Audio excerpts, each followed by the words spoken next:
coming with a heart of worship. I'm coming with a heart of worship. I'm bringing in a brand new song. I'm ready to see the unthinkable. I'm ready for a miracle. Hearts praying for a fresh encounter. Souls looking to the living God. I'm ready for a real revival. Oh, Holy Spirit, come like a flood, like a fire. Holy Spirit, fall in this place, fill our hearts. Holy Spirit, come like a flood, like a fire.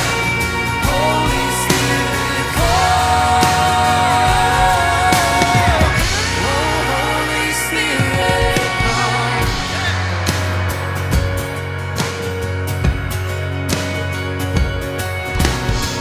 We're on the edge of a new beginning.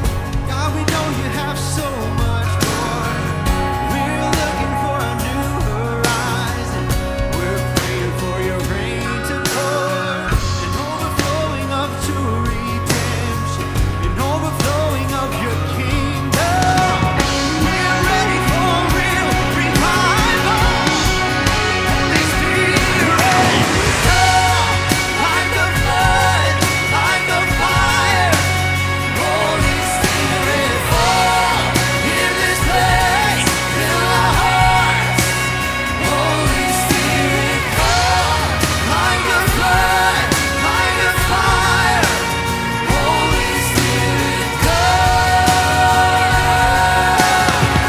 Oh, Holy Spirit, come.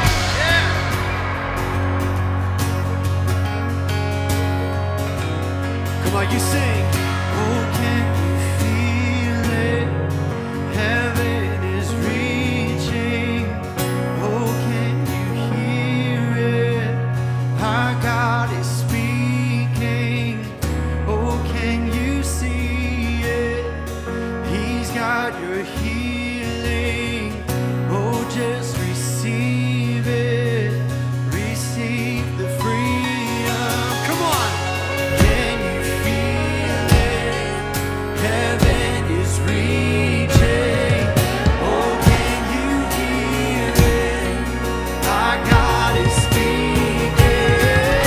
Oh, can you see it? Sing it. He's got your healing. Oh, just receive it. Receive the freedom. Like a flood, like a fire. Holy Spirit, fall in this place, fill our hearts.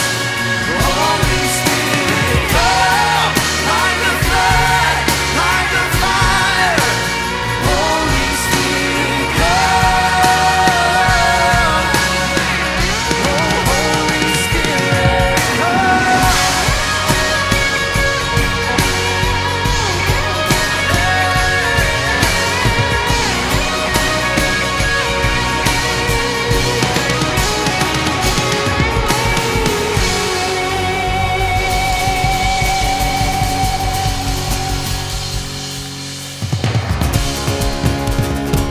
Come on, let's get those hands clapping. We want to celebrate this morning.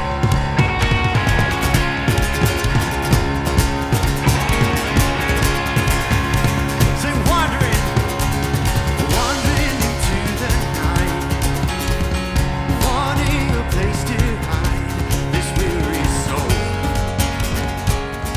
Oh, this bag of bones. I try with all my might, but I just can't win the fight. I'm slowly drifting, yeah, a vagabond.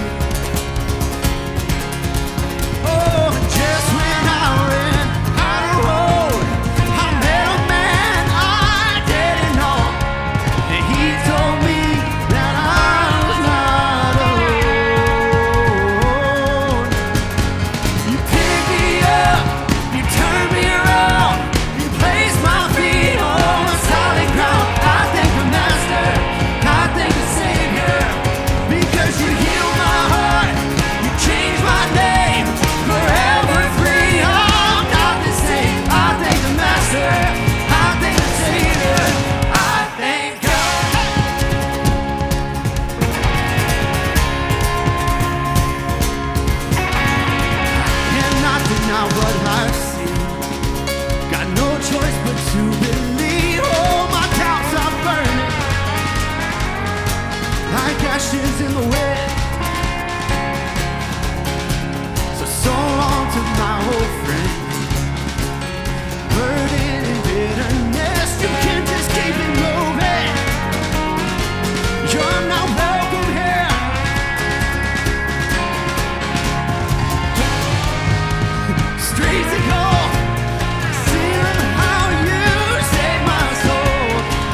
lost another one. I am free. Sing it.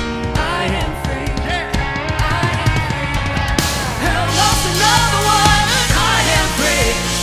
I am free. I am free. Have lost another one. I am free. I am free. I am free. Pick me up, turn me around, place my feet on solid ground. I thank you, Master. I thank the Savior, because you healed my heart. You changed my name, forever free. I'm not the same. I thank you, Master. I thank the Savior. I thank God.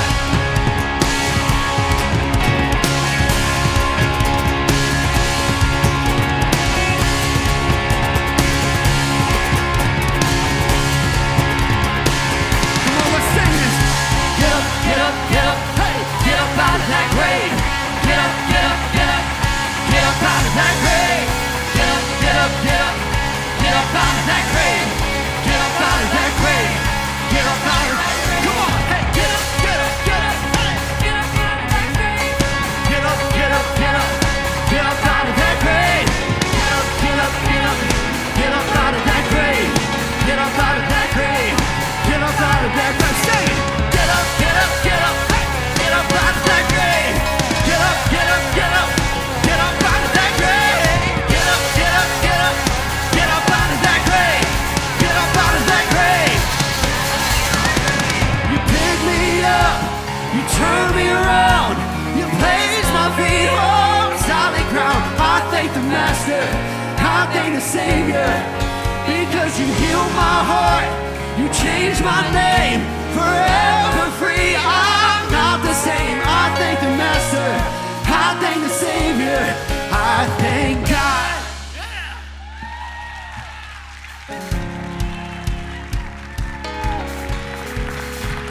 I still think one of these days I'm gonna preach a message just like you do music. I'm just gonna jump the whole time, see what happens to my calves. Good morning.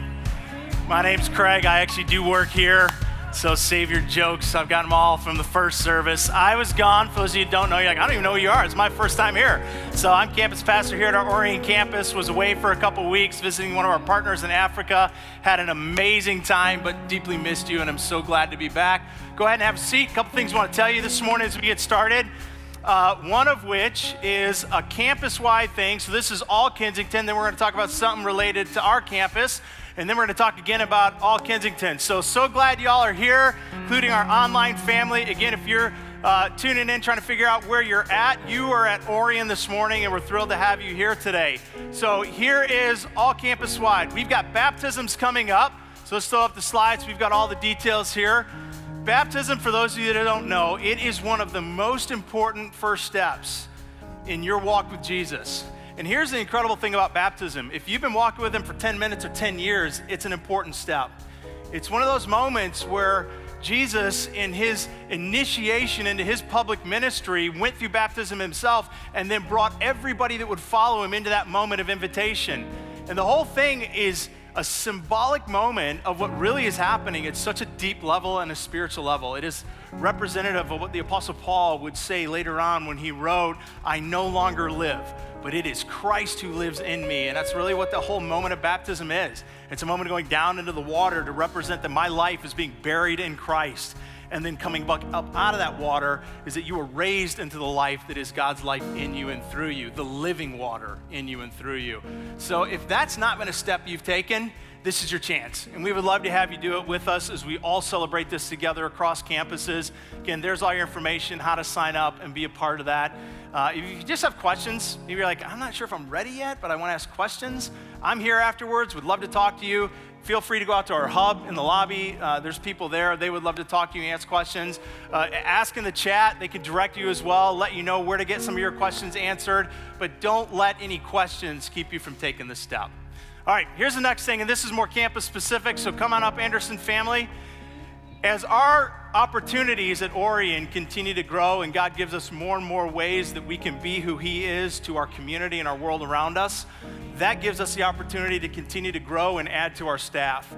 So some of you have maybe remember and met Sam. You were here, how long ago was that now? it was like a month ago or more, maybe 6 weeks ago. So Sam was here over the summer, and some of you got to meet him. Some of you even came up to me and said, hey, that Sam guy's pretty awesome. We should hire him. We did. So Sam and his wife Amber, I'll let him introduce the team in just a minute here, but Sam is joining the staff. He is going to be one of our teachers here at Orion, so you'll see him more in and around the campus, including on the stage on Sundays and weekends. He's also working over at our Central, our Troy campus in church planning. So he and I are, we're going to get along, hopefully, because we're going to be working together a lot. So this is Sam. Sam, tell us about your family. Yeah, so this is my wife, Amber. I have Jude and Titus and Monroe and Jackson and Morgan and Lovey. And we are super excited to be here at Kensington. We're excited about what God's doing in the church planting realm here at our church. And we're super pumped to be part of the Orion campus. This is Morgan. She's not shy. So this is my crew. We're a little bit wild. Jackson, when the baptism video came up, he asked me, he goes, hey, do I have to do that? And I was like, I mean, you can. He's like, but I don't want my clothes to stick to me. I was like, okay, all right, well, we'll deal with that later. But this is my crew. If they kick you in the shin, please forgive them. I'm just going to go ahead and say I'm sorry. It is what it is, okay? Love you guys. Excited to be here with you guys. So Sam and I have known each other now for probably 20 years. Craig was my youth pastor. Can we put that out there on record once more? We didn't need to say that. I was in Craig's youth group. Yes. Okay. But I have just been thrilled watching Sam grow in his ministry, and you'll get to learn more about his journey and what God's done through him, and I'm just super excited for him to be a part of the team. And so we just had a gift. This is for family fun night together, and clearly Morgan is taking possession. That is hers, not yours. So everybody just thank Sam as he and his family. Go ahead and walk off. All right, brother. All right, last thing. Again, this goes back to all Kensington. If you've been around any length of time, then you know that we have been in a season of transition and change. We had 3 people that responded to the call of God 30 years ago that ended up turning into Kensington.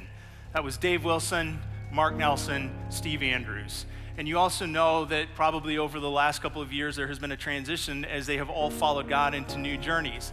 Steve Andrews, who is our founding most pastor, was transitioning out of his role, Dave into new roles, Mark into new roles. And so that's put us into a position of going, all right, God, what's next? And even more specifically, all right, God, who's next? And so we have been in a season of interim for some time now trying to seek God on this, and that's recently led us to a partnership with a group that I want to introduce you to in this video in a minute as an effort on our part to say, all right, God, we really do believe you have someone. And who is that someone that you have for us to continue to lead Kensington into the future and into the vision and mission that you have for us? So for a couple minutes, I just want you to watch a video as a few of us try and explain the season we've been in and the season we're going into and how it is that we're partnering up with a group that we think is going to help us figure out what God's up to. In the late 80s, I was on staff at Faith Church in Rochester Hills, Michigan. There I became friends with Dave Wilson and Mark Nelson. Along with my wife, Paula, these 2 men with their wives, Ann and Callie, the 6 of us started a dream of creating a church for people who gave up on church. On the first Sunday morning, God brought over 400 people to that first service in a little middle school cafetorium. For 3 decades, we've seen thousands of people put their faith in Jesus. We've seen marriages restored, addictions broken, people's lives being transformed from extreme self-centeredness to some of the most generous, loving people I know. Everything in our strategy has been about people meeting Jesus through launching churches to reach all kinds of people in their culture, region, and context all over the world. And then way sooner than I imagined, in 2017, I sensed a shift. I realized there needed to be a transition in leadership. It took some years of planning and strategy, but in the summer of 2020, I announced that I was stepping down as the lead pastor of Kensington. Not retiring, not leaving, just handing off the reins of day-to-day operational leadership. Dave and Ann and Mark and Callie have journeyed into the next chapter of their lives as well, still full tilt following the call of God on their lives. At the same time, we announced that Danny Cox was going to step into the role as the interim executive pastor, and he did an amazing job. At the toughest season our world has known in a long time, and certainly our community has ever faced. Jim Mays has now taken on the role of interim executive pastor. I am very involved teaching at our campuses, meeting with people, encouraging our staff and team, serving on the elder board. And my role as the lead pastor, visionary, strategist, and lead decision maker at Kensington came to an end as of July 2020. And what a ride it has been. No one could have predicted what this past year and a half would bring. And as I look back over this experience, I can't help but see how God's hand has been there every step of the way, providing and carrying us through. And now with things opening back up, we are seeing God continue to move in powerful ways. Student ministries are in full swing. People are gathering in small and mid-sized groups and joining serving teams, ready to see what God is going to do in this next season. Additionally, people are being trained in cross-cultural relationships, and others are committing to meet the needs of people immigrating from Afghanistan. You know, these last 18 months have been very difficult. And today looks quite a bit different than it did just 2 years ago.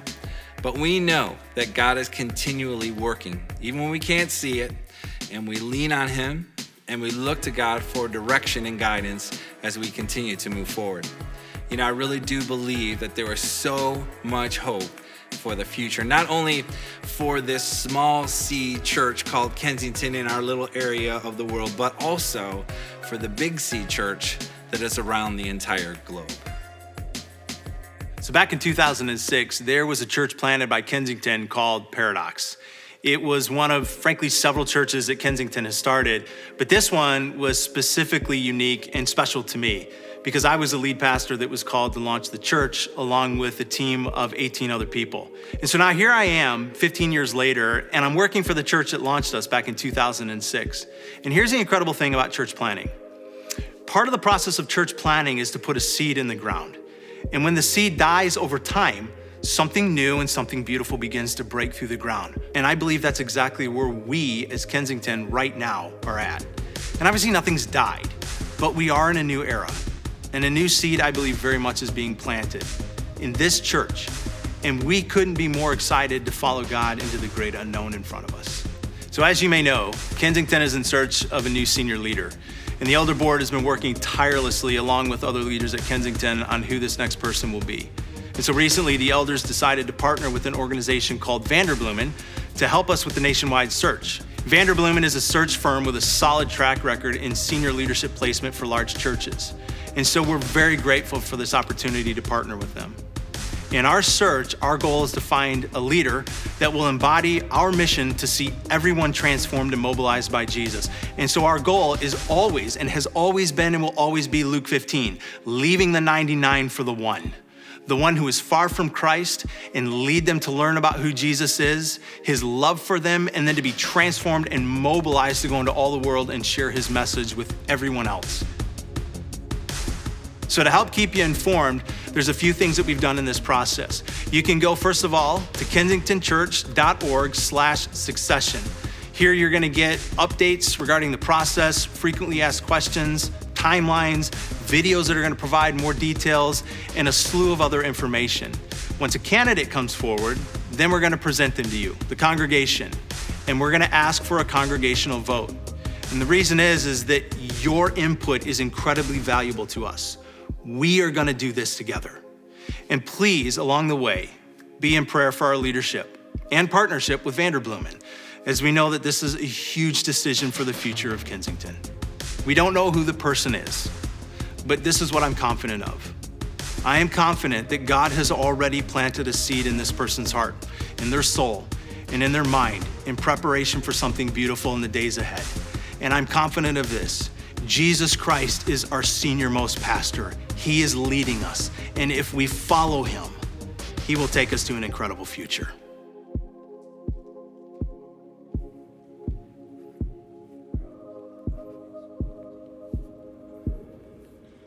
What he said. Whenever I see myself on video, my daughter told me once, and then I get it, that I need to learn to smile with my eyes, apparently. So here's what I just would invite you to do, is to really do what we asked, which is be in prayer. This is Jesus' place. The church is his. I have no fear about where we're headed because I believe that he's the leader. But I also believe that there are times that God pulls leadership under him into different ways and places. And that's part of the season we've been through, is that change. But I'm also confident that what I said is we keep following him. He's gonna not just take us where we need to go, but he's gonna take us to who we need to go to and who needs to come to us. So I'm just asking that you'd be in prayer with us, like serious prayer. This is possibly one of the biggest decisions and moments in our 30-year history, because it's going to be a part of reflecting the trajectory of the next 30. And so be in prayer for Vanderbloom, and be in prayer for us right now. Be in prayer for Steve, for Dave, for Mark. Like, just be in prayer that the Holy Spirit would lead us in this process to what it is that God has for our future. So if you're gonna do that, just say yes. All right, good. I appreciate the 4 of you that responded. That's gonna be awesome. So here's what we're gonna do. We're gonna jump back in. Week 4 of the series that we have been in, that has been an incredible series with one effort and aim to try to understand some of the cliche, inaccurate things that we tend to attribute to God in the Bible that actually either aren't things that you'll ever find in the Bible or out of the mouth of Jesus, or they're things that you kind of do, but we've twisted into wrong understandings. And this morning, the one that we're going to try to understand is one that in many ways, honestly, it's got a million tentacles that come off of it. And we could take weeks to try and unpack this one and understand it. Obviously, we don't have that kind of time. But here's what I do think. When you look at most of the tentacles of where this one takes us, almost all of them end in an inaccurate understanding of who God is and how he interacts with us, particularly in moments of pain and difficulty and loss. But I'm gonna ask the band to help kind of bring us back, to get us started to where they emotionally had us a couple of minutes ago and set some of the direction for where we're headed this morning. So take us back. You pick me up. Oh, you pick me up. You pick me up and you turn me around. You place my feet on solid ground. I thank you, Master. I thank you, Savior. Oh, you heal my heart, change my name, forever free. I'm not the same. I thank you, Master. I thank you, Savior. You pick me up, oh, you turn me around. You place my feet on solid ground. I thank you, Master. I thank you, Savior. Because you heal my heart, you change my name, forever free. I'm not the same. I thank you, Master. I thank you, Savior. I thank God.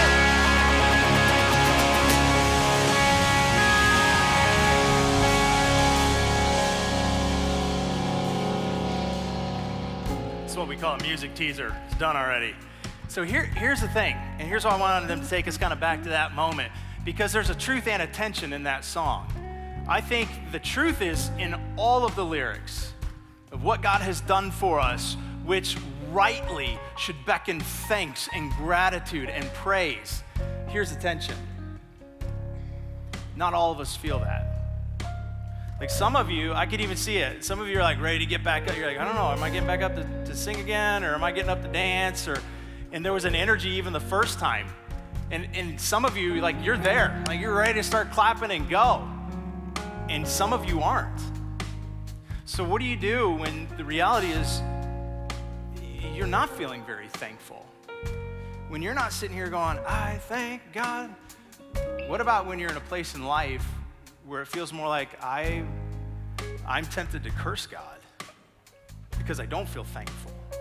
I feel confused, I feel frustrated, I feel alone, I feel unheard, unseen, abandoned. There's all kinds of things we could put in there. That doesn't leave me in a place emotionally where I feel very thankful, I feel more frustrated. What do you do in those moments? Because here's what we tend to do in the church oftentimes, is we tend to offer up this idea that so regularly and so easily comes in painful moments from us to other people. It's an attempt usually to make sense of the moment. It's an attempt to give comfort. It does neither. Matter of fact, what it usually does is it just communicates things that are very inaccurate about who God is and even what he's doing in those moments. And it comes in a variety of different sayings. Sometimes it sounds like this, man, I'm so sorry for what you're going through, but just know this, God did this for a reason. Or sometimes we say things like, you know, even though you can't understand why God did this now, one day in heaven, he'll make sense of it for you. Probably the most common way that we tend to hear it, and sadly, I've even used this phrase in moments of more cliche response to pain, is when we look at somebody and we go, I can't possibly understand how this feels for you, but just remember, everything happens for a reason. But here's my question. What in the world does that even mean? That everything happens for a reason. So for the last few weeks, we've actually had a moment of video trying to dive a little bit deeper into the different ideas that we're hopefully undoing and unraveling. And this week we've done the same. So I want you to watch Andrea for the next few minutes as she tries to help us understand a little bit more the potential implications of this idea that everything happens for a reason. Let me try and paint a picture for you. You are going to a funeral service of a coworker's sister who was killed in a car accident. The other driver was drunk. You are standing in line to share your condolences with the family. As you're getting ready to shake a hand or to utter the phrase, I am so sorry for your loss, the person in front of you says to the family members, everything happens for a reason. You notice the look on your coworker's face after this phrase is spoken to them. It's a mixture of confusion, sadness, anger, and awkwardness. They don't know whether to say thank you or to ask the person to kindly leave. Of course, everything does happen for a reason. In this case, the reason was that someone chose to get behind the wheel and drive while intoxicated. Assumingly, the person sharing this thought is under the impression that offering it with the family will bring some level of comfort. Hidden in these words is that God, in some mysterious and unknown way, was involved. And there's a reason. Even if we cannot see it at the moment, everything happens for a reason. A phrase that we hear so often in hopes of bringing meaning and resolve to life's most defining moments. But does it really help? Is it true? What does it even mean? In 1965, a song hit the charts by the Byrds called Turn, Turn, Turn. Now, for those of you who were born after 1975, here are some of the lyrics. A time to be born, a time to die. A time to plant, a time to reap. A time to kill, a time to heal. A time to laugh, a time to weep. To everything there is a season, and a time to every purpose under heaven. Very poetic and very old, like over 2,000 years old. This song was inspired straight from the book of Ecclesiastes found in the Old Testament, chapter 3 to be specific. Okay, if there is a time for everything and everything happens for a reason, that means there must be a purpose for these times. That seems to point to the idea that God is in control. But is this thought really reassuring? Was God in the choice of the driver to drink and drive? When we say God is in control, do we mean that he is controlling everything, even that choice? Along with the statement that God is in control, we often sometimes hear these words, he will not give us more than we can handle. I'm sure that's in the Bible somewhere. Or is it? I mean, if everything happens for a reason and God is in control and he wouldn't give us more than we can handle, that's a pretty sweet deal. But wasn't God in control when over 6 million Jews were killed under the Nazi regime? Or when over 4 million Africans were enslaved in our own country? Or when a drunk driver walks away from a car accident that took the life of an innocent person? Is it all part of God's plan? And if God is protecting us from more than we can bear, why don't more people bear up to life's pain and tragedies?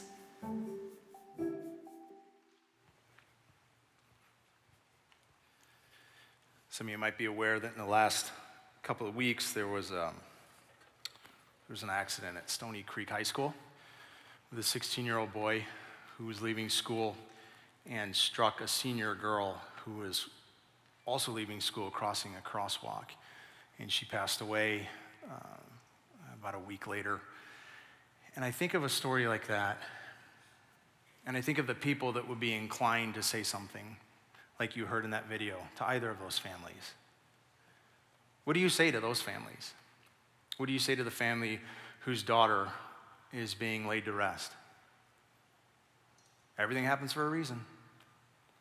Or to the family of this 16-year-old young man whose life is forever changed, who's reeling with guilt and shame right now. Everything happens for a reason. What do you even conclude yourself? What do you say to yourself? What we say and what we have to offer will come from what we believe. But I think we need to challenge some of what we believe, because at times some of what we believe is a faulty idea about who God is and what he does. And so that's what I want to do this morning, is challenge this idea a little bit of everything happens for a reason, and try to understand a little bit more what God's involvement may be in these kind of moments. So let me pray and ask him to speak to us. Father, I just want to acknowledge you as our good and our gracious God, who, even acknowledging in these moments some of the tragedy that has happened right here around us in our own communities, and some even in this video that are just moments that aren't just video points. For some of us listening, they're parts of our own story.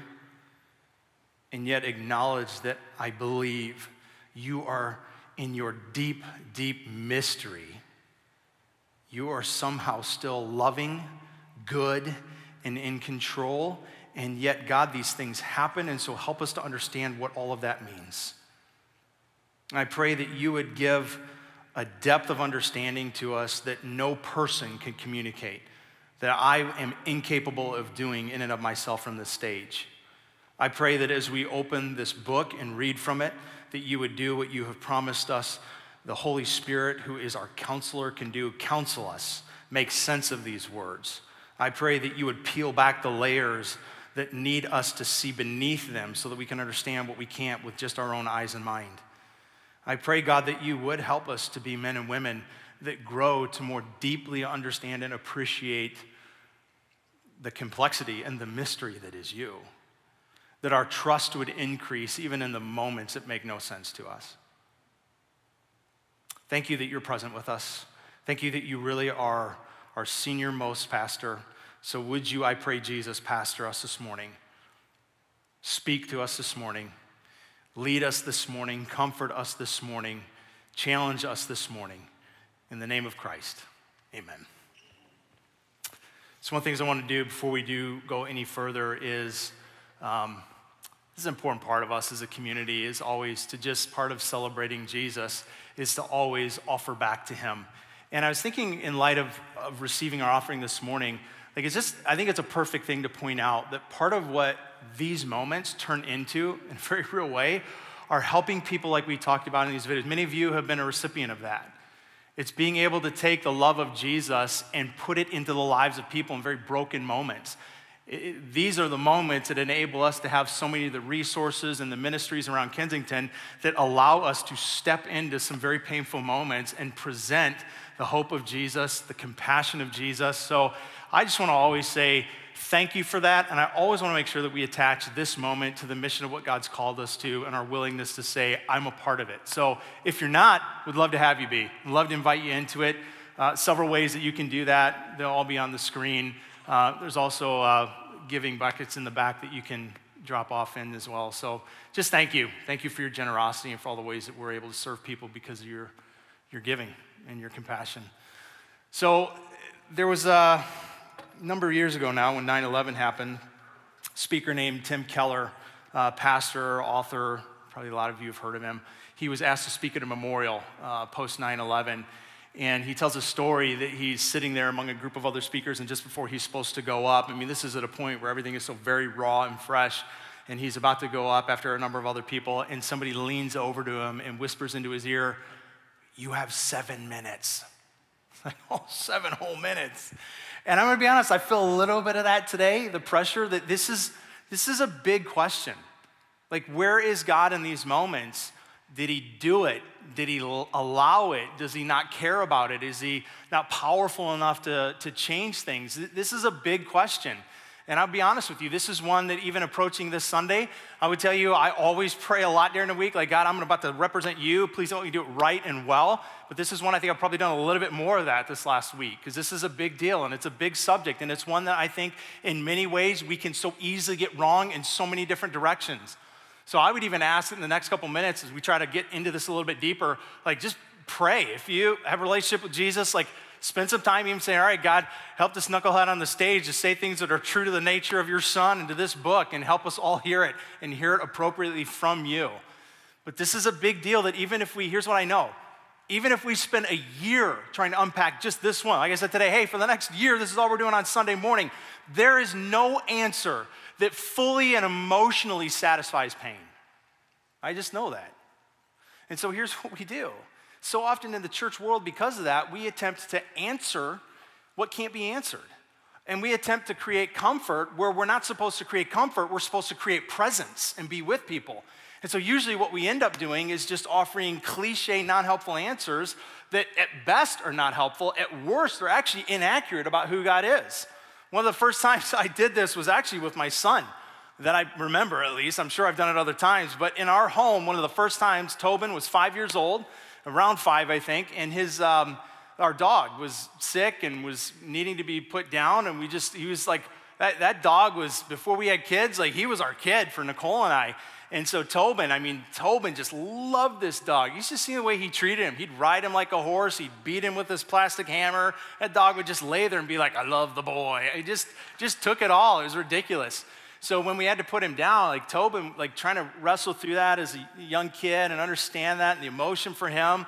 And so I did probably what some of you have done, and I don't need the letters later. I know, save your emails. This wasn't the right thing to say necessarily, but I just didn't know what to say. So I was like, hey, son, it's okay because Boo Dog's gonna be in heaven. He's like, oh, okay. And so I'm the one that had to take him to the vet, to heaven. And so when I came home, I'll never forget my son, he looks at me, we have this moment, he's like, so Boo Dog is not coming home? I'm like, no. Is Boo Dog in heaven? I was like, yeah. And he's like, did you take Boo Dog to heaven? Like, I guess. I took him to the vet. So, yeah, I took Boo Dog to heaven. And then he grits his teeth, and he says through his teeth, how'd you like it if I took you to heaven? I was like, whoa, no, Boo Dog's in the other room. I'm like, this kid's nuts. All from my wife's side of the family. What happened? Like, no, boy. But that's what we do, is we tend to offer cliche answers that don't help and don't answer. And sadly, as I look back over my run in ministry, I think early on as a pastor, I did this way too often, where I would offer answers in moments like this that were cliche and unhelpful, and many times weren't even true. What really began to change for me was honestly life. Is going through a series of my own sense of loss, my own experiences of loss, watching other people lose, that began to put me in a place where I didn't have answers for many of those things. And the cliche didn't satisfy. One of those was in 2006, probably one of the biggest ones, where my brother and sister-in-law lost their 6-month-old son. And I'll never forget being at the funeral, and everybody does what everybody does, and they came around them and everybody says weird things, and there was this one woman who, she was a couple people in front of me at one point, and she walks up to my sister-in-law and she says, I just want you to know that God needed another angel in heaven, and that's why he took your son. And I'm like, what in the... I'm sitting there thinking, ma'am, I'm about to turn you into an angel. That is not helpful whatsoever. And through the course of the years, they've gotten ridiculous comments like that even got worse at one point. Because years later, my sister-in-law ended up on a mission trip that I was fortunate enough to be with her on in Haiti, in a place called Jacmel. And part of that trip was to partner up with an orphanage. It was there. Little did we know that when we met the orphanage, they were on the brink of closing their doors. They'd run out of money and funding, and they had about 30-some kids that they were literally only months away from it to turn out to the streets. So there was one little boy on this trip that she just fell in love with. And so part of her began to conclude that maybe what God wants me to do is adopt this little boy, and it doesn't replace my son, but maybe it's just part of my journey. And so she went through the effort of trying to adopt, and the system's so corrupt, and she couldn't. And so in her disappointment, what she decided is, instead of giving up, if I can't adopt one, I'm adopting them all. And so she started a foundation called Safe in the Arms of Jesus, which was something she felt like God gave her in the loss of her son to give her comfort. And so this foundation and this not-for-profit over the years has raised thousands and thousands of dollars that has made sure that kids are clothed and fed, they're in school, there's crops being grown now on the property, there's electricity, there's water, and so much of that is the result of her effort and her foundation that has raised money and rallied people around these kids. And here's where it gets weird, is that there was a point that somebody actually suggested to her that the one thing happened for the other. So that would be my question. Did God orchestrate the loss of one child so that he could orchestrate the saving of 30-some children. Because that's what this idea that everything happens for a reason can wrongfully be interpreted to mean. God took her son so that he could lead her to save all of these orphans. And I don't know if you have a question like that you're wrestling with right now, but if you don't now, you have, or you will. Questions about God and his behavior and his goodness and his power and how could he let or did he do, or questions that we've all, I would assume, at some point wrestled with. Whether it's questions about weather and flooding or high school car accidents or human trafficking or terrorism or something much more personal to your own life. As a matter of fact, here's what I would even ask you to do. You should have all received a 3x5 card when you walked in today. I would just love your involvement this morning enough to grab that card and in the next minute or so, just write something on there. It doesn't have to be even a word. Maybe it's just a mark or an indication, but something that you know represents one of those moments. One of those moments that you've either witnessed or experienced that would leave you going, what in the world, God? Why would you let that happen? Because even if you're not a person that believes right now that there is a God and you're absolutely sure Jesus is him, I have yet to find the person that doesn't at some point go, if there even is, why that? So what would that be? There was a time that Jesus was having a conversation with his disciples and they were talking about similar kinds of things, loss and life and death and the change of life in ways outside of your control, to the point that his disciples started freaking out a little bit. And so Jesus, in an attempt to offer them some comfort and some truth, this is what he says to them. Verse 13 of chapter 16 of the book of John. I have told you all these things so that in me you may have peace. Because in this world you will have trouble. That's not very comforting when you're already not comforted. Hey, I'm kind of rattled right now. I'm a little bit freaked out. Okay, don't worry, because in this world, it's going to get bad. Oh. And the word he uses here in the Greek is actually the word thlipsis. It means crushed, pressed, squeezed from a great weight. Like, this is kind of a Captain Obvious moment. Well, thank you, Jesus. In this world, we're going to have trouble. Well, what do we do with that? Are you letting it happen? Are you not letting it happen? Are you making it happen? What does that even mean? One of the times in the life of Jesus that has honestly caused me probably to do most of my wrestling in regard to God's plans and sovereignty and purpose and power and authority in all situations in life is a moment of his own personal loss.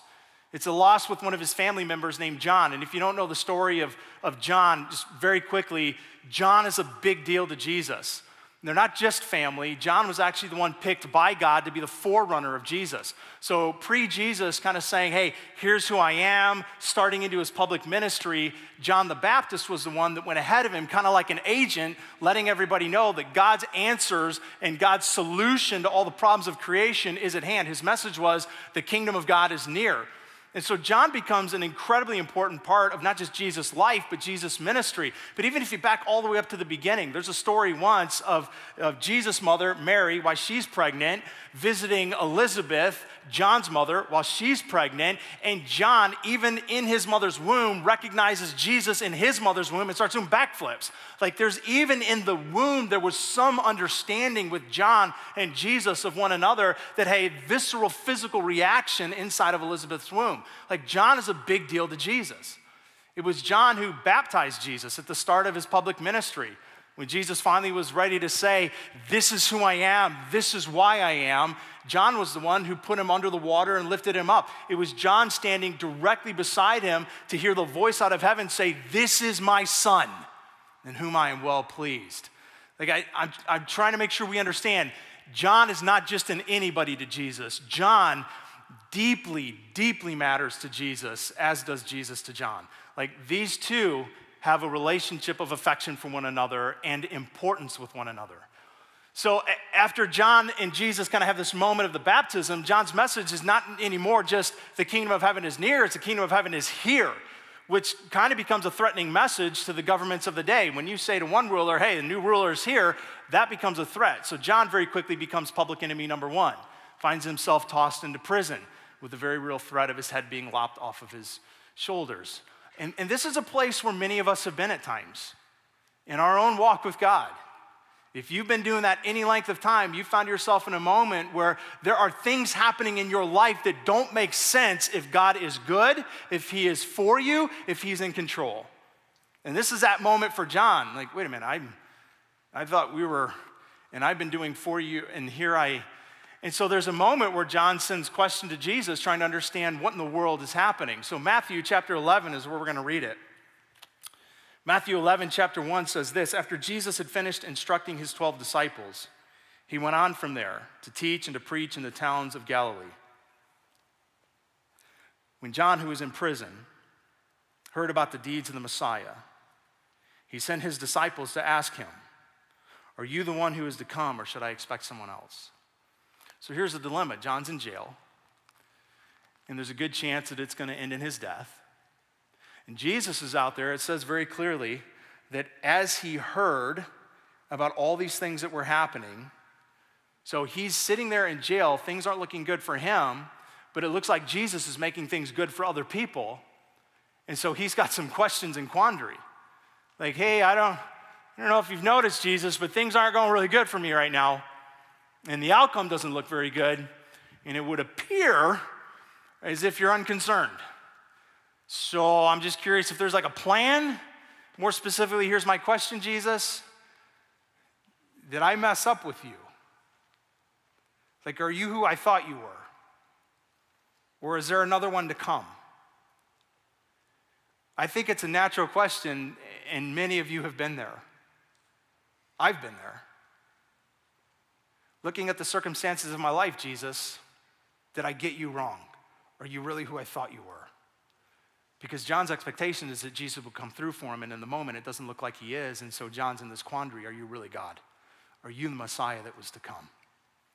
And this is that moment where maybe you've been, where you've got a dilemma, you've got chaos, you've got loss, and some well-intending religious person says to you, I can't possibly understand what you're going through, but remember, everything happens for a reason.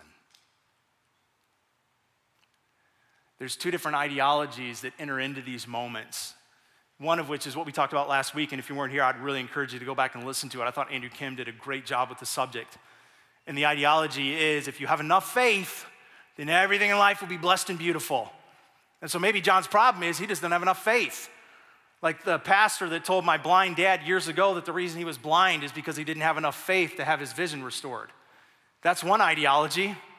And then there's another ideology. It's more fitting to what we're talking about today that would say in a moment of brokenness like John's facing, like some of you have faced, it's the idea that would say if God is loving and if God is all-powerful, then the only reason you must be in this moment is that he wants it. He ordained it. It's his will. And if it's his will to do this broken thing to you, to cause this to happen, he'll turn it into good. And so what do we do if those are our only two options? Because I don't think those are the only two options. So let's actually look at what Jesus responds to John with. Verse 4, Jesus replied, "Go back and report to John what you have seen and heard," which is interesting right off the bat because John is asking a very specific question. Are you God? I was looking for the Messiah. I thought I was running in front of him. Are you that guy? And Jesus doesn't give a direct answer back. Instead, he points to what's happening, and this is what he says. Go back and report to John what you see and hear. The blind receive sight. The lame walk. Those who have leprosy are cleansed. The deaf hear. The dead are raised. And the good news is proclaimed to the poor. Blessed is anyone who does not stumble on account of me. Here's what Jesus responds back to John. John, who he did love, he affirms that he is also powerful. Go tell John that the evidence speaks for itself that I am who I said I am. I have power over the grave. I'm making blind people see, deaf people hear, and the message of the kingdom is being preached to the poor. But I won't be coming for you, John. And I really hope as this weight that you bear gets heavier, that you don't fall away because of me. That was Jesus' answer to John. Jesus didn't put John in prison. But in prison, John says, are you actually the one And Jesus, who loved him, affirmed his power and his authority. So his goodness, his strength. But then also tells John, I hope when I don't come through the way you want me to, that you don't fall away because of me. These are the moments where we try to make sense of what God does with cliche answers that just don't frankly make sense. That we try to make sense of his responses to our pain and to our aching. And I think it's so crucial that we wrestle with this moment between Jesus and John. Because I think this moment flies in deep contrast to so much of what we have been taught about God, what we tend to want to believe to be true about God, which ultimately boils down so often to this: God's existence is primarily about making my life better and easier and more comfortable. So what do we do when it's not? What do we do when it's not better, when it's not easier, when it's not comfortable? If we believe that about God to be true, then what we'll do in those moments is we'll conclude one of a couple of wrong things. Wrong thing number one is he must not love me, or he must not be powerful enough to change my situation. Or we'll conclude that if we believe he's loving and we believe he is powerful, then we'll be tempted to conclude that maybe he wants this to happen. And I don't think that any of that's true. Here's what I think is true. Go in your Bible if you have it. If not, again, we're going to put up on the screen to the book of Genesis, chapter 1, where it all began, which is so critical because where it began points us to where we are, which always is predictive of the future. So here's where it all began and what I think God's will is. Verse 27 to chapter 1. So God created mankind in his own image. In the image of God, he created them, male and female, he created them. And God blessed them and said to them, be fruitful and increase in number and fill the earth and subdue it. Rule over the fish in the sea and the birds in the sky and over every living creature that moves on the ground. And then God said, I give you every seed-bearing plant on the face of the whole earth and every tree that has fruit with seed in it, and they will be yours for food. And to all the beasts of the earth and all the birds of the sky and all the creatures that move along the ground, everything that has breath of life in it, I give every green plant for food, and it was so. And God saw all that he had made, and it was very good. And there was evening, and there was morning, and it was the sixth day. Thus the heavens and the earth were completed in all their vast array. By the seventh day, God had finished the work that he had been doing, and so on the seventh day he rested from his work. And then God blessed the seventh day and made it holy because he rested from all the work of creating that he had done. The original intent of God was that everything would work in beautiful, perfect harmony, from person to person, God to person, even animal to person. Everything, the weather, everything, that was his will. That was his intent, is that this whole experience of life would be this perfect harmony of all things and all creation. But you cannot have true love if you also don't have freedom. Otherwise, you have captivity, and captivity is not true love. And so God presents to humankind the opportunity for us to choose him and his way of life or to reject him. So our original parents, Adam and Eve, set the trajectory that we've all followed in at one point or another, which is trying to make life work on our own terms. Even if you gave your life to Jesus at a young age, there was still a point where you had not yet chosen him and his way of life. And that is what introduced the brokenness into humanity. Here's the effect of it. Chapter 3. To Adam, God said, because you have listened to your wife and eaten the fruit of the tree which I commanded you, you must not eat from. Cursed is the ground because of you. Through painful toil, you will eat the fruit from it all the days of your life. It will produce thorns and thistles for you, and you will eat the plants of the field. By the sweat of your brow, you will eat the food until you return to the ground, since from it you were taken. For dust you are, and to dust you will return. God's original intent was that everything would live in perfect, beautiful harmony. We chose to believe that we could make it work without him. Different, better. And it introduced a brokenness into creation that has riddled down through every aspect of this world. It's broken human relationships. It's broken the weather. It's broken everything. Here's what I believe. And as best as I can understand what the scriptures would have us understand.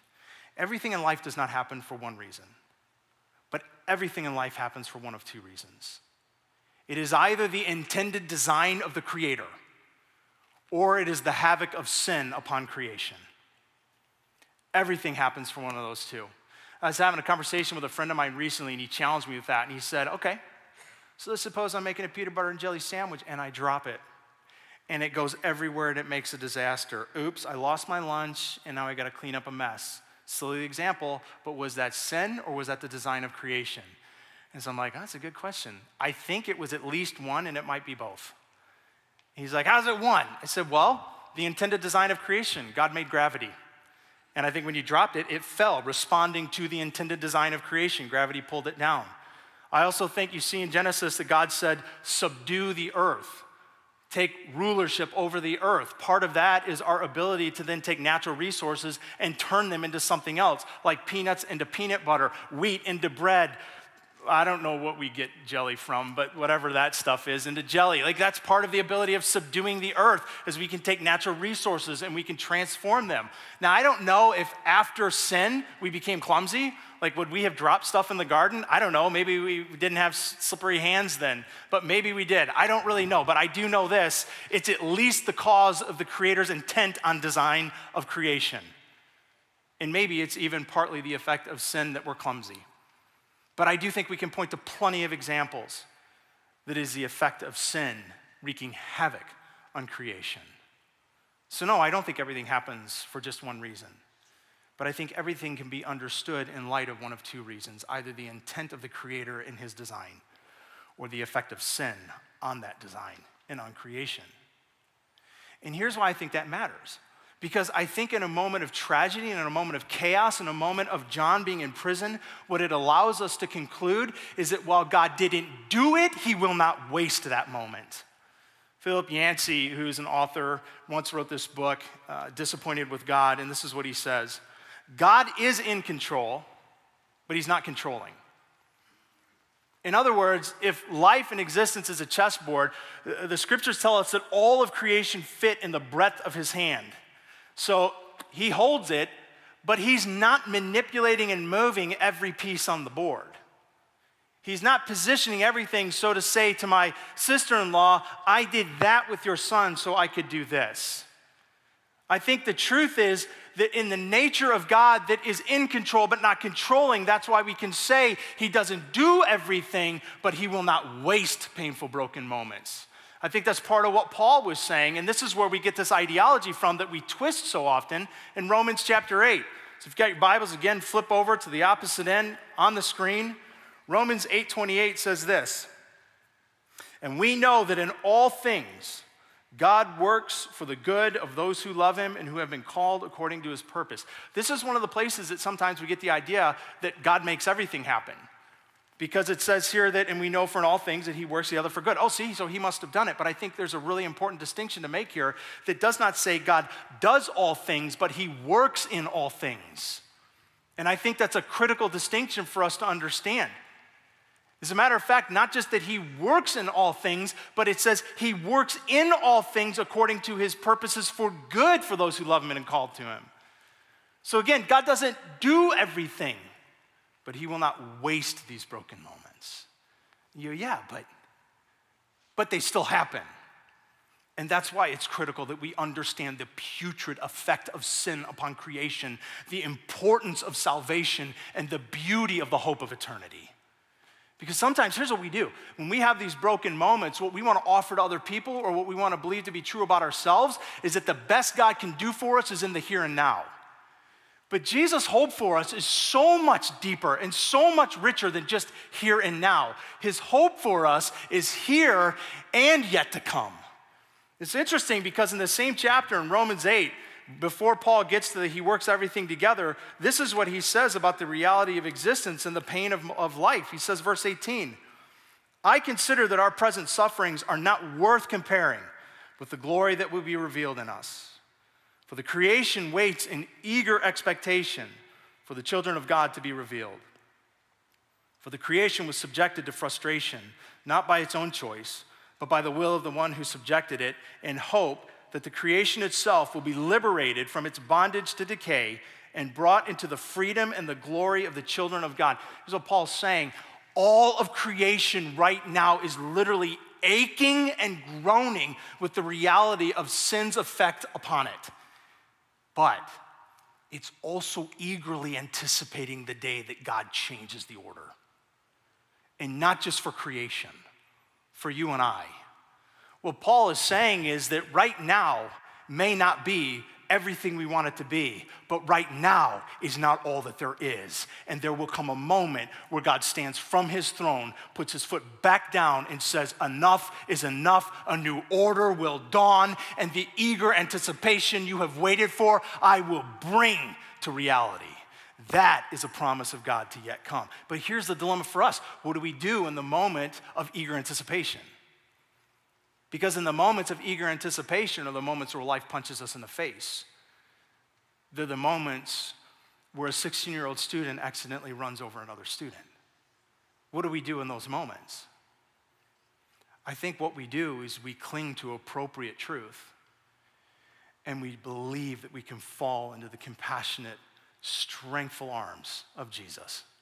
Let me give you one last story. Years ago, my son he's 18 now. When he was about 10, I took him for the first time ever to a place called Planet Rock. It's an indoor rock climbing place. And his school was taking this trip. He was all excited to go. So we're like, let's go. So we show up at Planet Rock. It was so great. We come walking in. And I don't know if you've ever been there, but it's this big warehouse and these tall ceilings and these huge walls. And we walk in and he goes, that's a lot bigger than I thought it'd be. I was like, well, how big do you think it was going to be? He's like, I don't know, 10 feet. It's like, nope.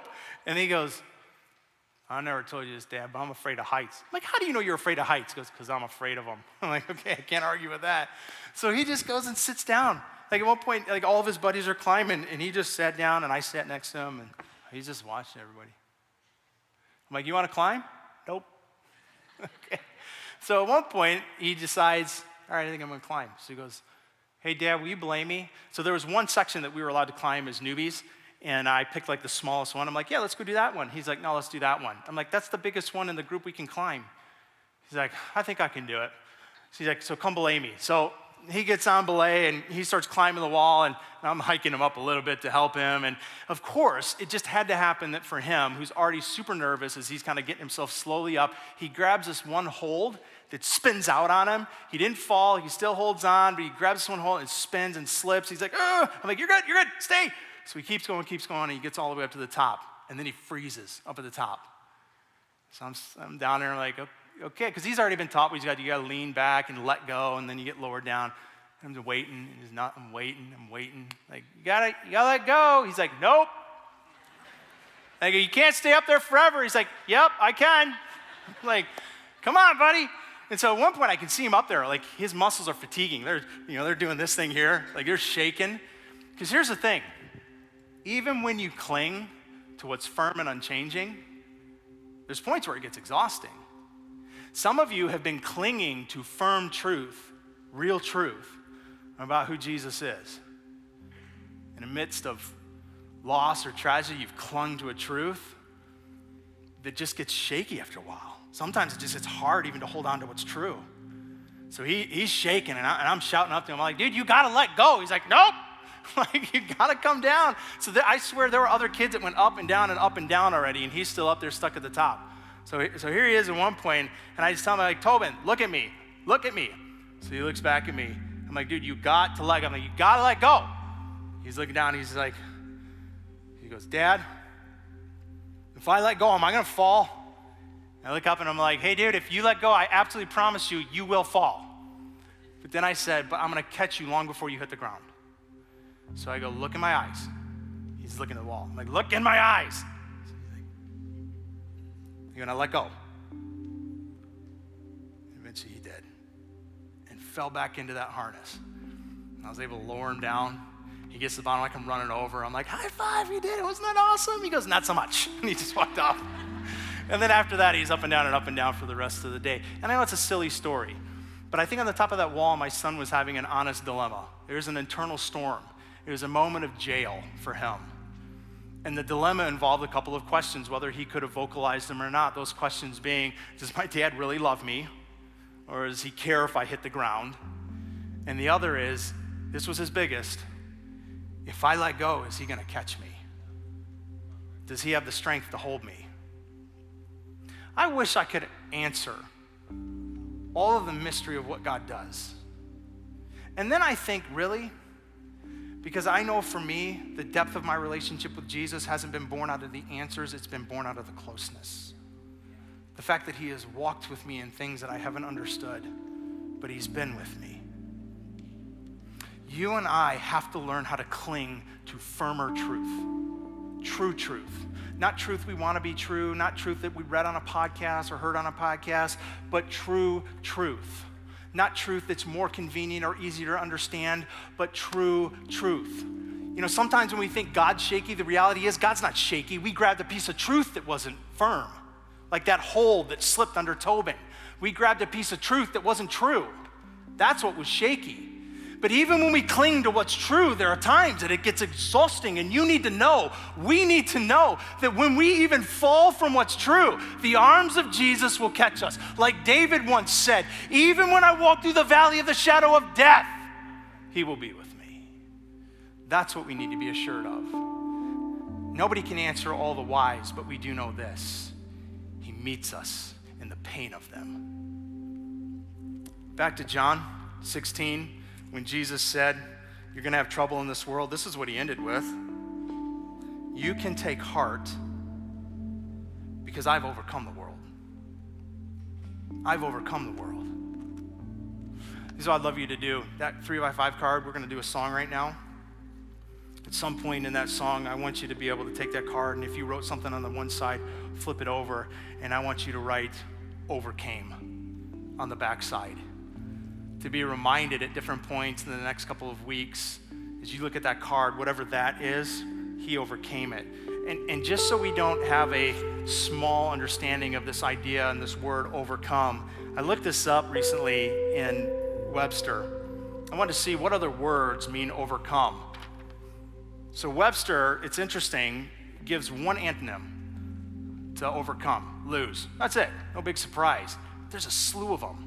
And I want you to hear these words when Jesus says, I have overcome. I want you to think of your moment, your situation, what's on that card, and trust he has overcome it. Even if it hasn't changed yet, he's overcome it, and he'll be with you in it. This is what overcome means. To beat, to best, to conquer, to defeat, to dispatch, to get around it, to lick it, to master it, to overbear it, outmatch it, prevail over it, skunk it, stop it, subdue it, surmount it, take it, trim it, triumph over it, upend it, win.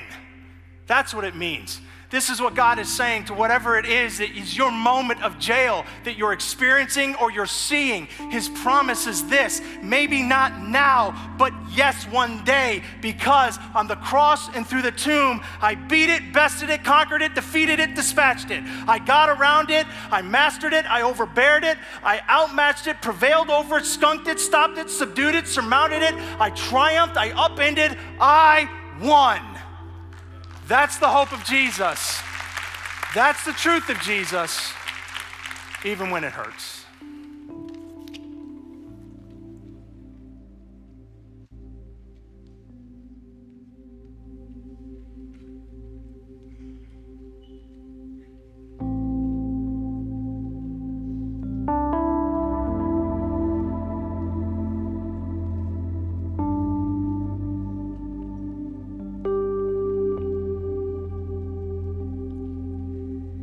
Take this fainted heart, take these tainted hands, wash me in your love, come like grace again. Even when my strength is lost, I'll praise you. Even when I have no song, I'll praise you. Even when it's hard to find the words louder than I'll sing your praise. I will only sing your praise.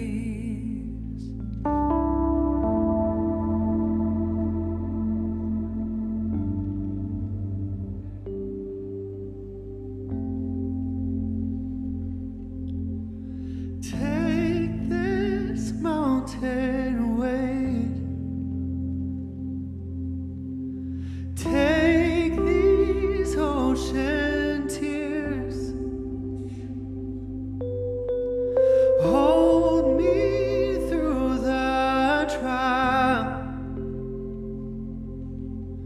Come like hope again.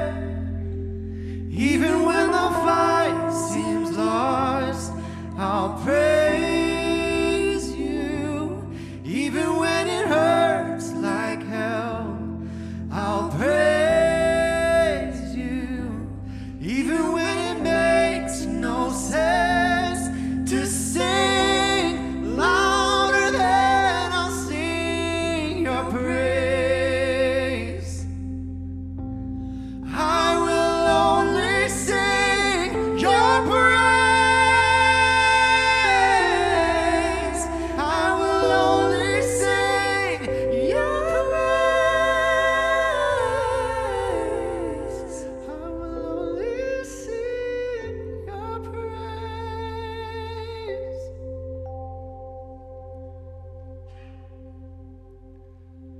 I will only sing your praise.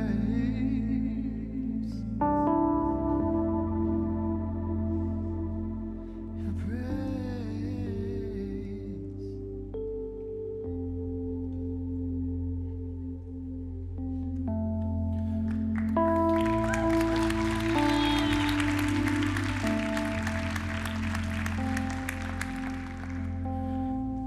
Let me just pray. Father, I just want to ask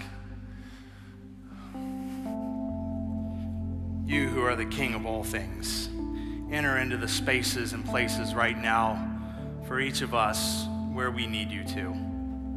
For some of us feeling like we're living life to the fullest it's ever been at this moment, and some of us very much on the opposite end, feeling like life is the most broken it's ever been.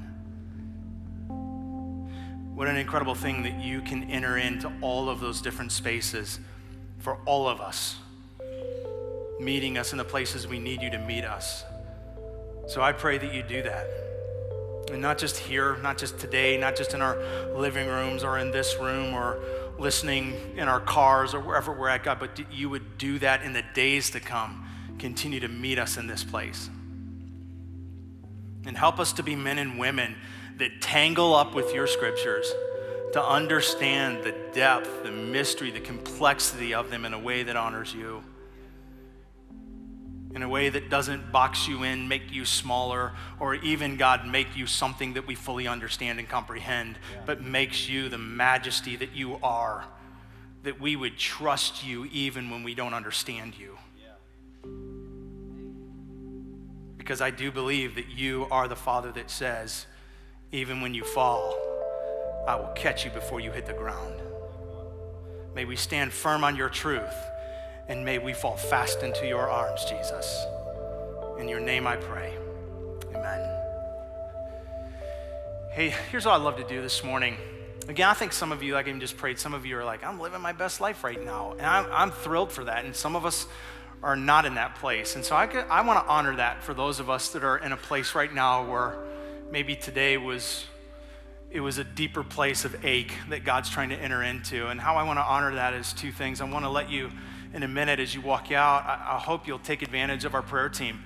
Let them love on you, pray for you, even if you don't say anything. I mean, just walk up to somebody and just tap them, and they'll just know I'm just going to pray. You don't have to say a word. But there's also a series that we're starting next week that I think is just a perfect bridge coming out of today, called The Broken and the Beautiful.